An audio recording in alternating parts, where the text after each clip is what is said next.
বিশ্ববিদ্যালয়ের দাবিতে আন্দোলনরত তিতুমির কলেজের শিক্ষার্থীরা তাদের কর্মসূচি স্থগিত করেছে।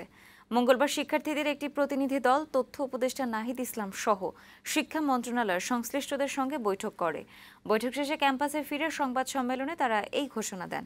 শিক্ষার্থীরা বলেন, তিতুমির কলেজকে বিশ্ববিদ্যালয় করা সম্ভব কিনা তা পর্যবেক্ষণ করতে কমিটি গঠন ও প্রতিবেদন তৈরির জন্য 7 দিনের সময় চেয়েছে শিক্ষা মন্ত্রণালয়। তবে দাবি না মানা না হলে আবারও আন্দোলনের হুঁশিয়ারি দেন তারা।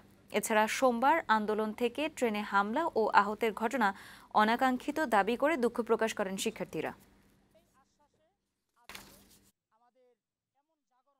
আগামী 7 দিনের ভেতর যদি কমিটি ঘোষণা করা না হয়, যদি আজকেও গত দিনের মতো আমাদেরকে একটি অযৌক্তিকভাবে শুধুমাত্র ডেকে নিয়ে গিয়ে সান্ত্বনাবাণী শোনানো হয়, আগামী 7 দিন পর আমরা আবার আমাদের পূর্ব পজিশনে ফেরত যাব।